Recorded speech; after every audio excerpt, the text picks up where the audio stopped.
Hello, everyone. Hi again for those who've logged in earlier for the first session that I was involved in, which was really interesting. So we're now on the third session of today's Condor 10th anniversary discovery sessions. And I'm the lucky one that's drawn the long straw and is here to do the tasting with these three fantastic winemakers. So it's great to be here again and to share the floor with these three. So as you know, for this afternoon's tasting, you've all got the wines. We've got three wines. We've got one from Chile with Benoit. We've got one from Uruguay with Santiago. Santiago's there on his mate. I can see getting stuck into his mate, as all good Uruguayans do. And Argentines, of course. And then we've got Pablo with his Chardonnay from Mendoza. So I think when I was looking at choosing the wines for this portfolio picks, it was I decided to go against maybe what would be the obvious things to go for. So not a Tanat from Uruguay, not a Malbec from Argentina, and not Cabernet or another great variety from Chile, but to go with things that are just a little bit more perhaps interesting, perhaps that showcase the diversity of these three fascinating countries that I think have shown so much progression, over the past decade, past 15 years. So that was kind of the thinking behind showing you the three that we've selected. So what I'm going to do is just go around and ask each winemaker to introduce themselves and their winery, and then we'll get stuck into the tasting, and we have various topics to talk about throughout the tasting. So I'm going to start with Santiago, please. Hi, I'm Santiago De Cas. I'm the winemaker and also part of the family of Establecimiento Juanico. We own a Familia Deicas winery as well, and I have a personal project that's called Pizarra Wines, that we also make some craft beer and some natural wines. And I'm 34 years old. I'm food engineer. I started very early. My first wine fair was at 14 years old in Vinexpo. And I also started making wine very early, very young, like 11, 12 years old with my grandfather. And officially, when I was 14, also, I made my first licor de Tanat, also obviously guided by my father, but I made many things with my brother, and it was our first wine at age 14. So although I think I'm considered quite young, I have a lot of experience in the wine business. You've managed to do a lot, yeah. I say I consider myself young because I still play rugby, as you know. Yeah. And in the rugby, I'm the old one. So I'm young in more or less young in the wine industry, but old in the rugby world. So that's my story. And young in spirit. And I'm a big rugby fan as well, as you know, as is Benoit. And Santiago I believe he's been capped by Uruguay, so he's a national team player. So he knows a thing or two about rugby. Santi, thank you so much. Pablo, perhaps you could introduce yourself. Well, thank you very much, Alistair. My name is Pablo Sanchez. I'm the white winemaker of Bodega Los Haroldos and Falasco Wines. I'm in charge of all the white projects in that wineries that belong to the same family, to Falasco Wines, Falasco family. The Falasco family have been producing wines in Argentina for over 80 years, since 1939, and today is one of the 10 largest wineries project in Argentina. And I have been dedicated to the wine industry since I was 17, 18 years old, when I got my first degree in winemaking at the high school. And after that, I continued studying and working in different wineries in Argentina and learning a lot about how to make a great white wine in Argentina. And this is the reason I'm here today with our Chardonnay Hermandad that belongs to Falasco family wines. Brilliant. Thank you, Paola. Yeah, we're always learning, aren't we? That's the great thing about the wine industry. And Benoit, proud French rugby man as well, but over in Chile. Thank you, Alistair. I'm coming from Armagnac. I'm not French, sorry. Not French anymore. I'm living in Chile. I'm working in Chile since 1999. Of course, I'm working with Achura family, the owners of Viña Requingua, since 2001. Well, we build with the family the bottle origin programs, and today we are really happy. We are in a good and nice and funny business. Of course, our philosophy is very simple. 99% of the work it's in the vineyard, and we try to don't use too much the hand of the human to don't decrease the quality of the grapes. So don't make any trouble. We are looking for traditional wines, fresh, fruity, complex, and of course juicy. And our goal is consumer satisfaction. Brilliant. That's great. Thank you very much, Benoit. Thank you all, guys. And before we're going to go to Santiago now and start with the first wine we're going to have is the Bodegones del Sur Albarino 2020 Vineyard Select. So just want to encourage attendees to please do ping in some questions, any questions you've got for the winemakers. Start with the wines, get stuck in, and if you've got any questions, please send them over. Obviously, we'll have 12 or so minutes with each wine, but anything to make this as interactive as possible would be great. So Santiago, let's get stuck into Albarino and to can you give us, I suppose, Albarino is one of those grape varieties that certainly in the UK everyone seems to love, but it's not really found anywhere outside of Galicia, outside of Rías Baixas. And I would say that Uruguay has become its second home. Can you talk us through your experience with Albarino and when you started working with Albarino and Albarino in Uruguay full stop? Yes, well, Albarino in Uruguay is being planted since many years ago by Bosa, another winery. Yeah. And they are Galician, so they brought the variety.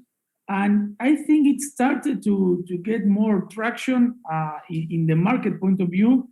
Maybe 5-6 years ago, we started to find a lot of journalists that came to the country, and there were more than one winery producing Albarino, and everyone was talking about Albarino. They was advising us to continue growing in the plantation of Albarino.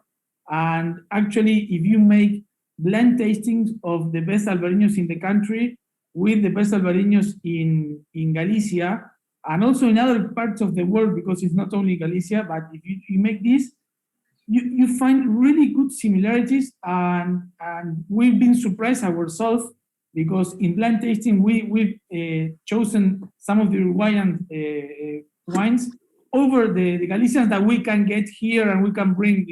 It's not a fair comparison because we cannot get a lot of wines from Galicia here, but I think that Uruguay has a big potential in terms of terroir. We are in weather and temperature and rains very similar to Galicia. Yeah. The Atlantic influence is very big. Yeah. And is there. And there's also something that's important. Albarino is getting sexy as a variety for consumers. It might started with sommeliers or journalists talking about Albarino, but it's not only Uruguay that's planting a lot of Albarino. You can find it in many countries. Mm-hmm. In Argentina, there's a few wineries that have Albarino. You can have it in France. You have some Albarino. You have Albarino, obviously, in Portugal. And I've seen more and more Albarino planted. And some people, some of your friends like Lynn from O'Brien's in Ireland talks a lot about Albarino. And she says that Albarino might become the new Sauvignon Blanc. I don't know if it's that big of a variety, but it's, do you know what? We're finding a lot of traction, and it's selling a good price. We are running out of Albarino in the country every single year, and in our experience, we started working with Albarino more than 6 years ago. Mm-hmm. We took a lot of time to decide how to manage where to plant.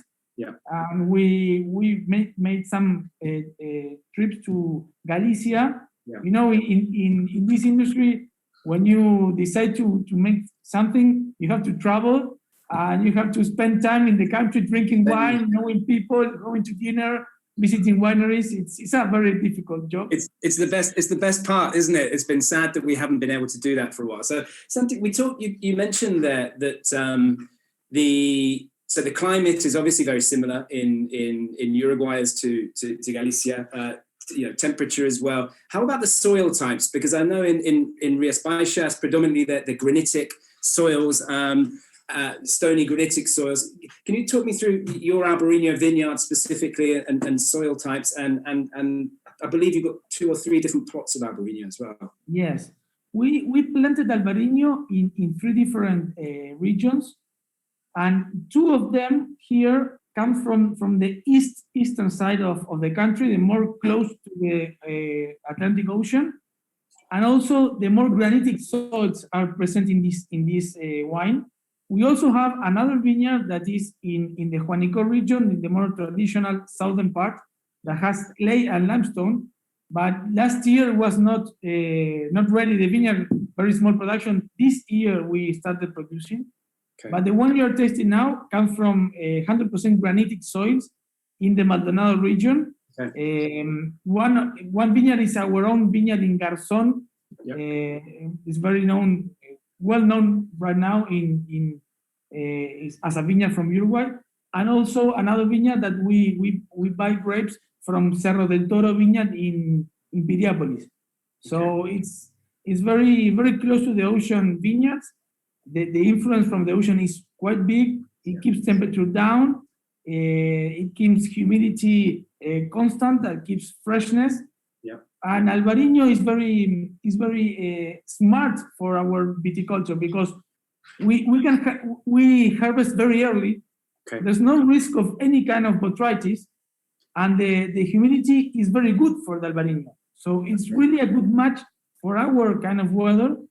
It likes humidity, it likes sun, but protected with the leaves, and also the granitic soils and low temperature. So it's a good match for our terroir. It's amazing. It sounds, all of the tick boxes that you want. Is it similar to Galicia? And as you know, often it's not always a box ticking exercise, because you may identify a place and think this great variety will work there, and often it doesn't always pan out how you think. But it's great that in Uruguay it has. So we'll just taste the wine in a second. But so are you saying these vineyards are only 6 years old? Is that right? So they're very, very young vineyards. So 6 and 5. Okay, so you've only been producing wine for 3 years or so from these wines. Yes, we've been only producing 3 years, and our focus with Albarino is to keep freshness for more than 1 year, because what we've been researching and tasting for all these years is that you can find for us it's 3 different kind of Albarinos. One which is very fresh and intense, but it lasts less than 1 year. Yep. So you get, in Uruguay, we harvest in February, March. So our summer is in January. Mm-hmm. So you can get January with less than 60% of the intensity of the beginning of the wine. So that's not our approach. Okay. Then there's a similar kind of wine, but with the intensity and the freshness, but it can last like 5 years, and you can taste the Albarino from Galicia that if you taste it blind, you would say it has 1 or 2 years, and it has like 4 or 5, and you cannot believe it. Yeah. The fresh flavors that you have in that wine. And there's also another kind of wine that we call it the dark side of Albarino, which is another kind of Albarino. Is more in the skin contact. It's not in the flavor profile, it's in the mouth. Texture. And it's in the aging potential. Yeah. That is quite interesting as well. Yeah. I'm very excited in that kind of Albarino. Yeah. And it can help a lot to blend with the other style of Albarino. Yeah. But in this wine, we are in the second style of Albarino. We wanted to have the freshness. Yeah. But we hope it can keep this intensity for at least 1 or 2 more years. Yeah, well, I think you're right, and I think it's really interesting what you say there, and that's why actually, you mentioned Sauvignon Blanc earlier, and of course you were talking about it. Can it become that popular? But Sauvignon Blanc is a little bit what more one-dimensional. What's great with Albarino is you have these factors you can play with, such as the phenolic, the thick skins. Can you get the phenolics? Can you be working with lees work? We know it works well with oak as well. So there's a whole host of textural factors that you mentioned that you can do with Albarino. And I think I really love this wine. I mean, again, value for money, we're talking about 12, 13 pounds here. But yeah, Benoit, you got a question? Yes, I went 2 years ago to Punta del Este and around. Of course, I visit many wineries around this area. I saw, of course, many vineyards concentrate in some and few wineries. How many hectares do you have in Uruguay how many hectares of Albarino do you have in Uruguay today? Wow, that's a good question. Gabi Zimmer has the perfect answer, but if I have to guess, it would be less than 60 hectares in total, maybe 80 in total. In production, maybe there's a lot of projects that you can get like another 60 more hectares that are going to produce in a few years. But it's not so big. Okay. That's interesting because in each winery where I went, they were pushing the Albarino. Yeah. First, and then the Sauvignon Blanc, Chardonnay. We taste really nice Chardonnay too in your region. It was a really interesting tour for me. Yeah, it is super interesting. And I think people probably, Benoit, they want to show their novel things. They want to show off the things that have potential. But on this wine, just going to talk a bit about winemaking. This is very similar for me, Santiago, as many, Galicians. It's got that minerality, that much overused word minerality, but maybe a sort of salty, stony, slaty, almost slightly smoky character to there. But, it's all about that acidity and freshness. But there is still a sort of textural element there. So how are you making this in the winery? Are you using some old oak? Are you using lees work? What are you doing? Well, in this wine, this, I have to be very honest, this was designed we thought that we would use this wine as a blend for a fresher Albarino. And we made some maceration with the skin, almost 1.5 days. Wow. Then we pressed it. Then we put it in a foudre, second use foudre. Now it's a big intensity of oak. Yeah.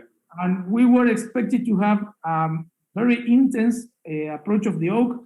And actually during winter, this was very, very oaky. And we thought, okay, this will continue this idea that we have to blend it with a fresher and oak Albarino. Yeah. But we discovered in the spring that the oak blended amazingly well with the fruit. Yeah. We lost the intensity of oak.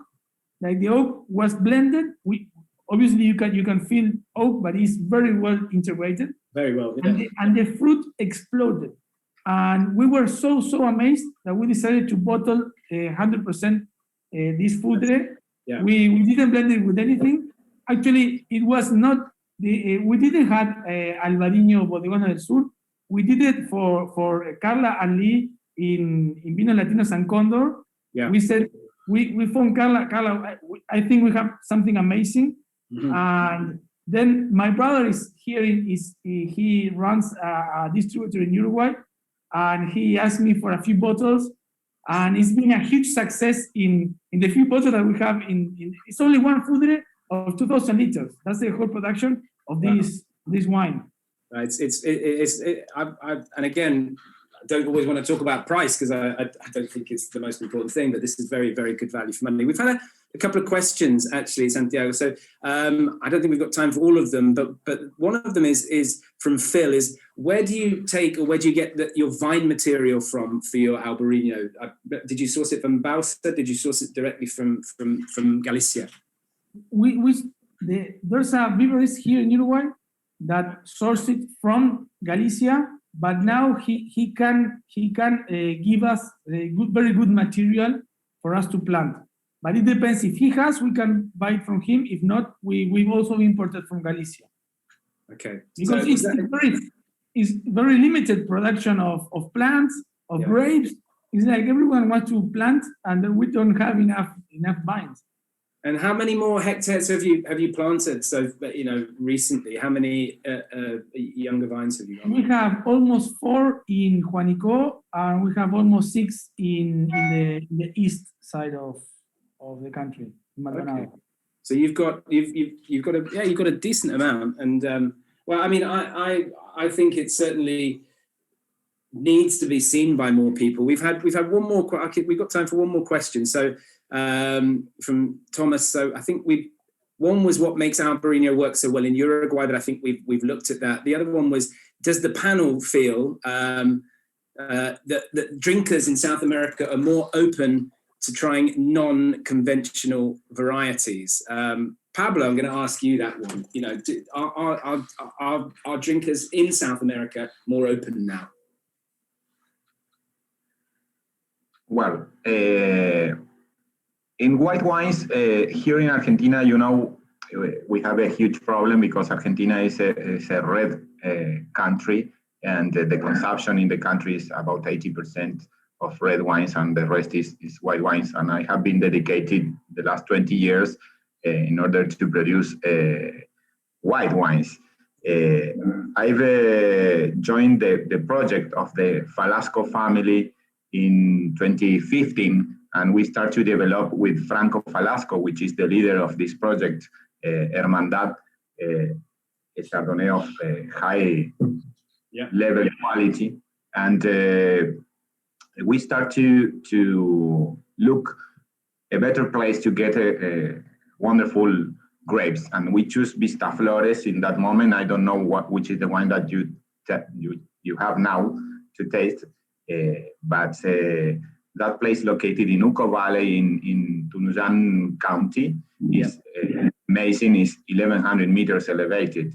And there we have a soil with different compositions. But the interesting thing is that the wine is inspired in 2 main techniques: the French techniques, protective or reductive, and the Californian style oxidative method. It's 100% single vineyard, the wine from Vistaflores, and it's 100% French barrel fermented. Okay.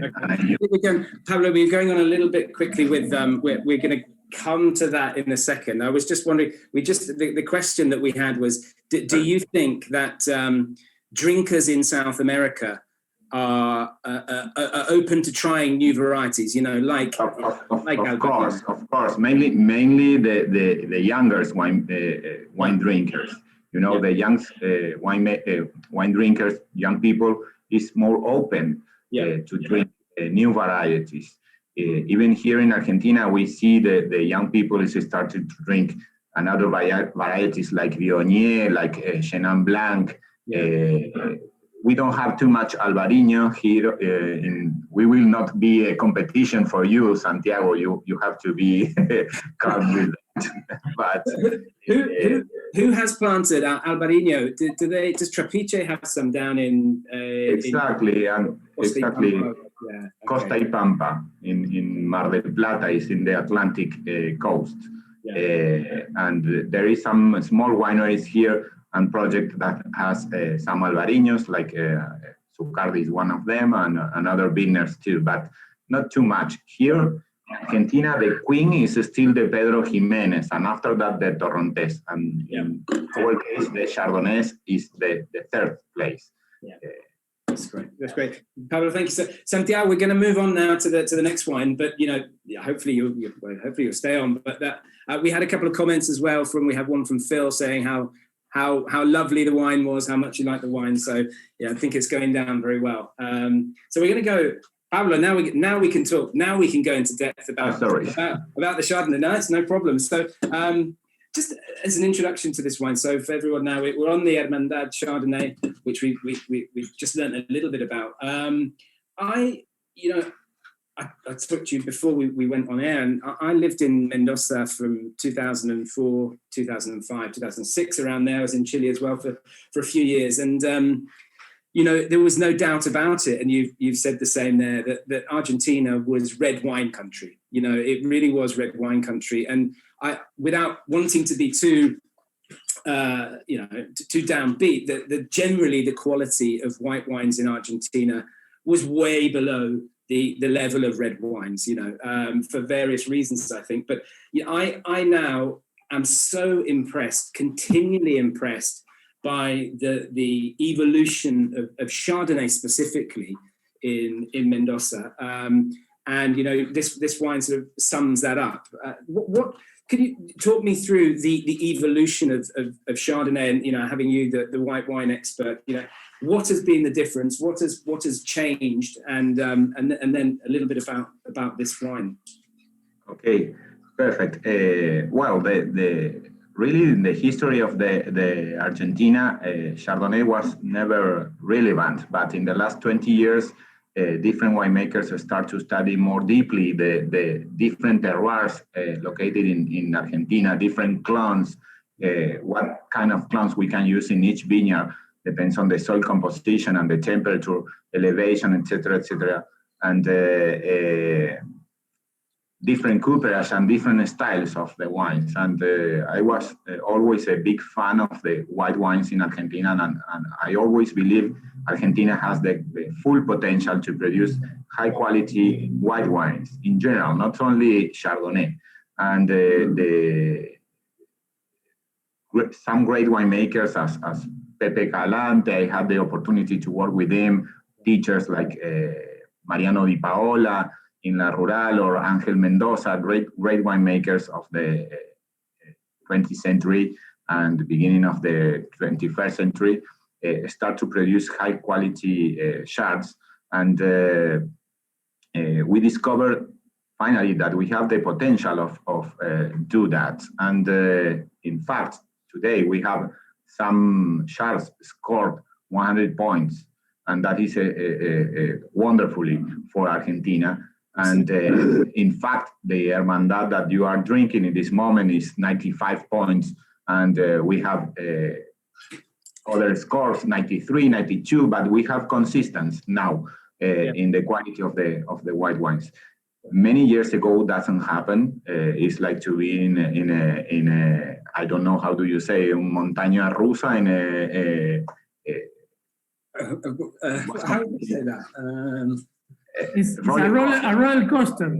A roller coaster, yeah, of course. Yeah, roller coaster. But nowadays we have more consistency in the quality of the white wines. Yeah, that is fantastic. And with this particular wine, then, so how important has altitude been? Because we always hear with Malbec, the big evolution of Malbec has been altitude, and when you look at the majority as well of the great Chardonnays coming out, they're also at altitude, and we're up in Tunuyán here, which is higher altitude as well. So how important has that been, and particularly this vineyard site where you're sourcing this from? Okay, well, it's the most important thing here in our place is the altitude, because depending on the altitude, the other facts change very quickly. One of them is the thermal amplitude during the day and the night, and the sunlight intensity. And I have the opportunity to work with many shards from many regions of Mendoza, and the results and the characteristics are completely different.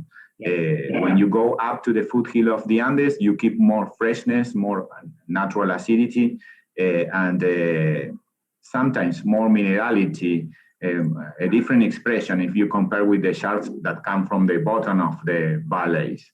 And we are looking for always to move to a better quality, and the surprise is that the Hermandad that you are tasting 2018 or 2017 is made it from a single vineyard from Vistaflores, 1,100 meter elevated, but in 2019 we moved to a higher vineyard in El Peral in Tupungato at 1,300 meters, with another different expression and more exposed to the coldest weather in the foothill of the Andes.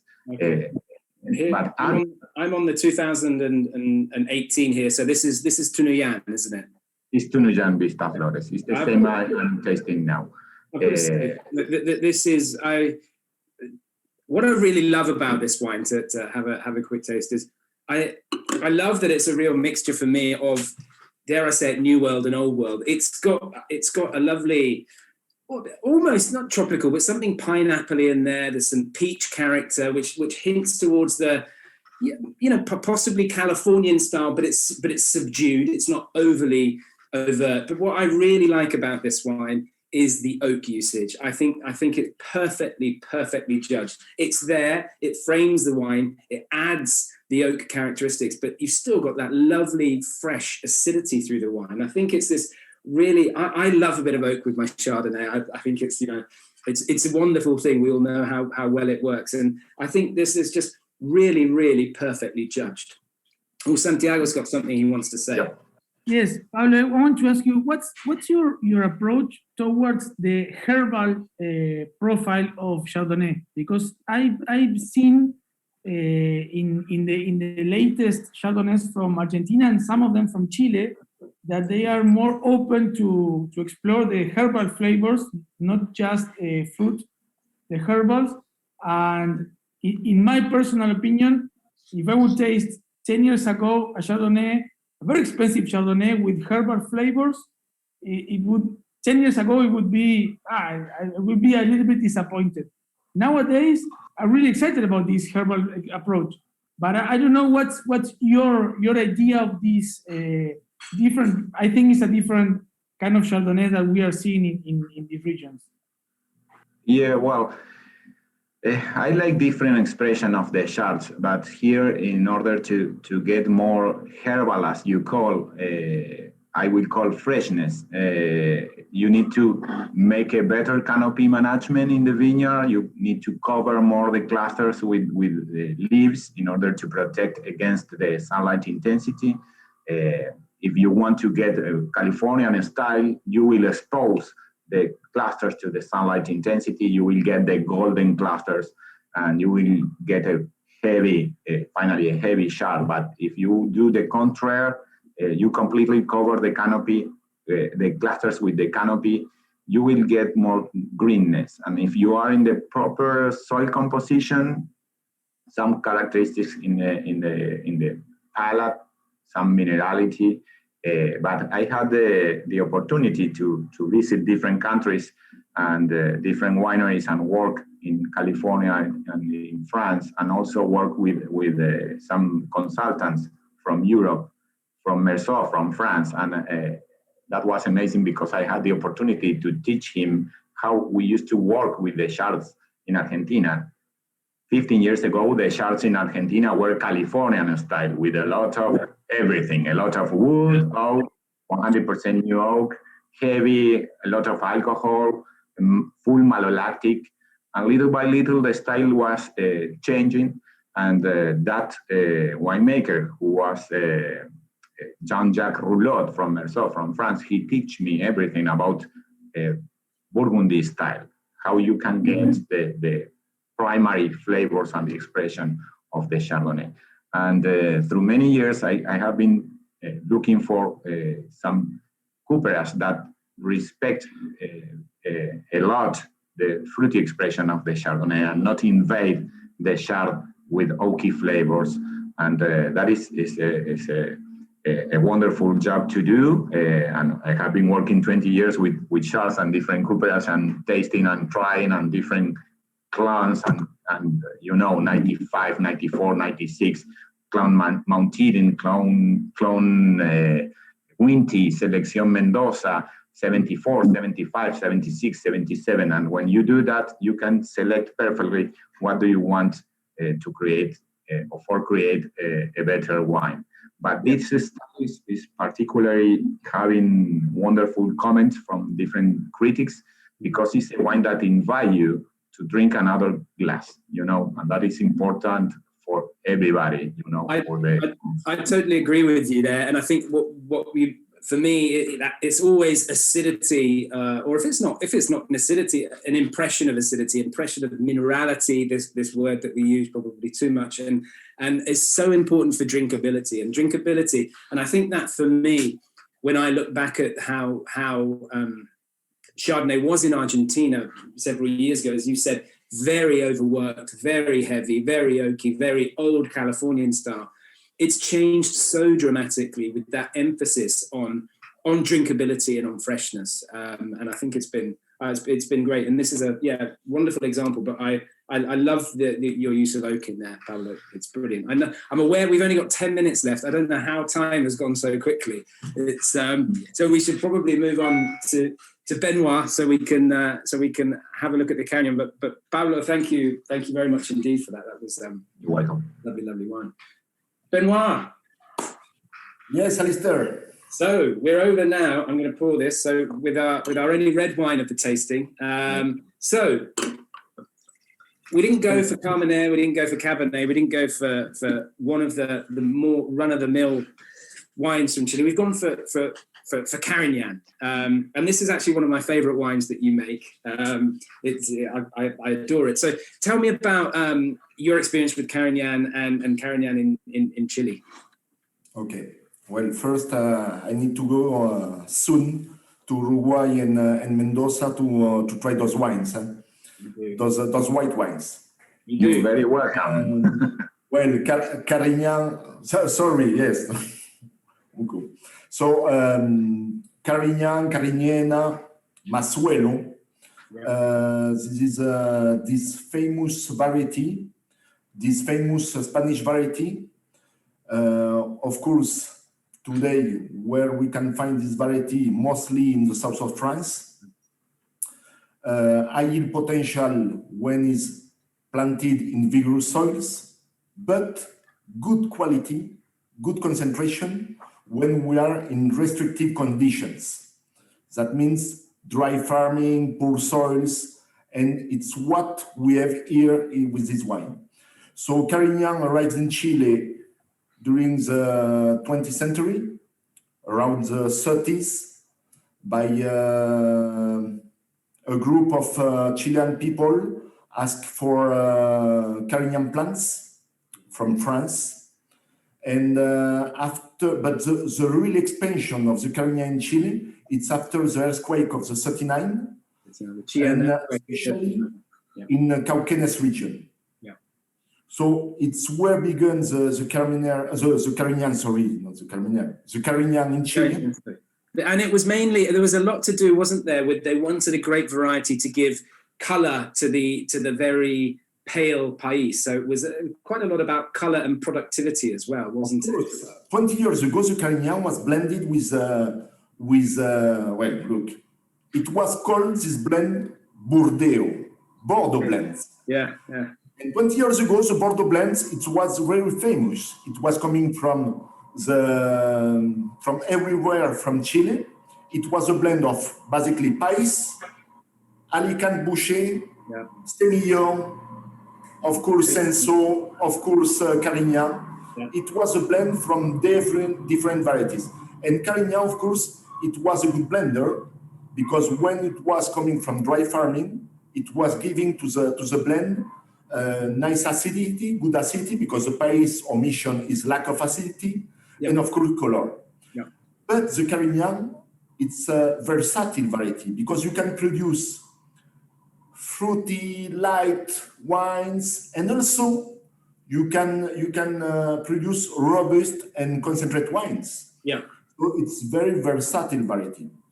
And because you can use obviously carbonic maceration, as we see in the south of France, a lot of Carignan is carbonic. Now I remember actually there was a quote, and I'm pretty sure it was Jancis Robinson who said this. I might be wrong, and someone might correct me, but she said this was quite many years ago that Carignan is high in everything except charm. So what she meant was it's high in acidity, high in alcohol, high in color, but had very little charm. I think it was Jancis that said this. She retracted this statement because actually a lot of we were told a lot now that old vines for Carignan is very important, that it really needs time to establish itself and to go from its adolescence to its more adult stage. How old are the vines in this Carignan?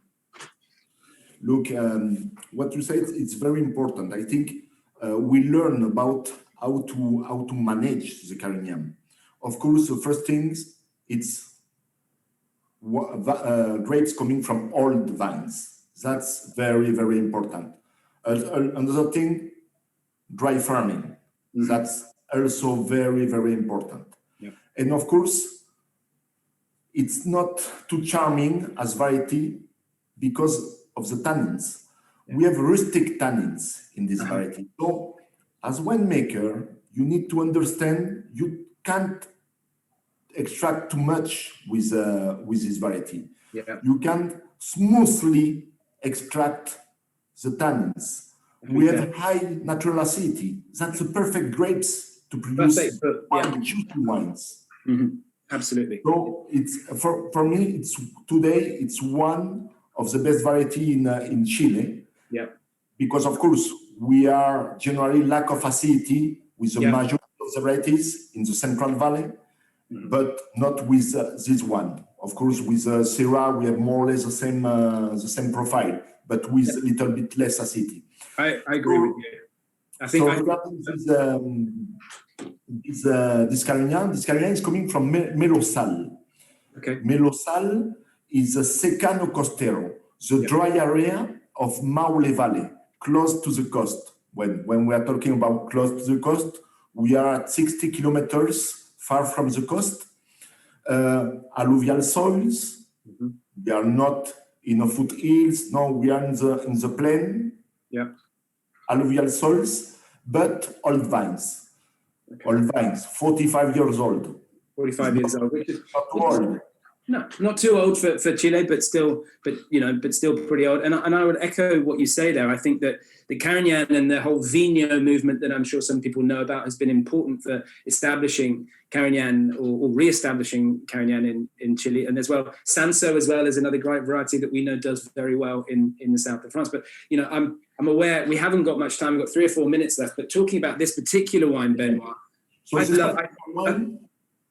not coming from our company. This is a long-term agreement that we have with a grower called Jorge Oye, a good grower, a guy focused in their vineyards. And this is dry farming Carignan, planted in 1976. This is Ed Trailey. This is Cabeza, Gobelet. So what we do, almost nothing. The only thing we try to enter to harvest when the grape is ripe. I mean fresh maturity, fresh fruit maturity. It's when we're beginning in the optimum maturity, keeping the maximum level of natural acidity. And after that, traditional vinification with smooth extraction after the second days. The first 2 days, we try to extract at low temperature the color, and then smooth extraction to don't extract too much rustic tannins. And after that, 12 months, almost 1 year in old French barrels, generally 3 years and older. Well, I think I love it. I love that strawberry sort of perfume fruit that you get from Carignan, that you hope to get from Carignan. It's there. It's an aromatic nose. The acidity is perfect, as you say. This is what we need in Chile. It's warm down there in Maule. It's warm. You're hitting some pretty hot temperatures. You need that natural acidity. So that acidity is just perfectly integrated. The tannins, I've got to say, you've done an amazing job because they're not rustic in any way, shape, or form. They're very delicate. They're very fine. And I think this is in a really, really good place at the moment. I think it's drinking beautifully. I think it's going to hold for a few years, but it's just spot on. And this is, of course, one of our best presentation of the company. This is a Toro de Piedra brand. And this Toro de Piedra, with this brand, we focused in to make great wine attributes, but every time at convenient price. That's the most important for us, trying to find the consumer satisfaction. I think we had a question from someone about the prices of these wines, and I know that these are ridiculously good value. I haven't got them on the top of my head, but I think the Albarino is about £13 over here. I think Pablo, the Chardonnay is what? Is it £20? Is that about right? About 20. £20. And Benoit, I think this is, again, ridiculous value. This is about £14, I think, isn't it? £13.95, £14. Because I know someone just asked me the price thing. So I think we've got a couple of minutes. Pablo, did you want to say something? No, I want to ask to Benoit, how do you think about the potential aging of the Carignan? Okay, that's interesting, Pablo, because it's probably the best variety to age in Chile because of the high acidity. I think, for example, the Cabernet Sauvignon in Chile, it's generally we are in pH around 3.6, 3.7. Of course, we have nice structure. We have a good aging the first 10 years every time, but after that, we have some troubles to some issue with the aging bottle. But with the Carignan, of course, we produce Carignan for only 10 years, 15 years, no more than that in Chile. Yeah. I mean, producing Carignan, thinking in Carignan. Yeah. And I think this is today the best variety to age wine. Of course, when we produce it, focused in concentration, in natural acidity, and of course, bottle aging. Yeah, I think what you say there, Benoit, as well is really interesting. Before we have to sadly wrap up, but I think these three varieties. We talk about Carignan, but also with País in Chile, also with Sanso, as I've said. These are grapes that have been around there, but no one's been making wine seriously.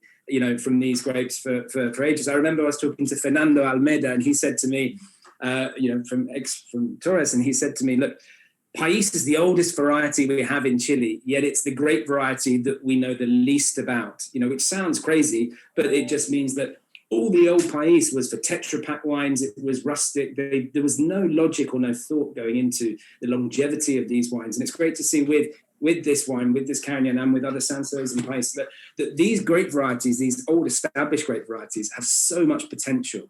And this sums that up. So unfortunately, we're out of time. I could sit here with you guys for much longer, but thank you all for joining as the attendees, and I hope you enjoyed the wines. I certainly have, and thank you to Benoit, Santiago, and Pablo for coming here and sharing these wonderful wines and stories with us. Thank you very much. A pleasure. Thank you, Pablo. Thank you, Santiago. Salud.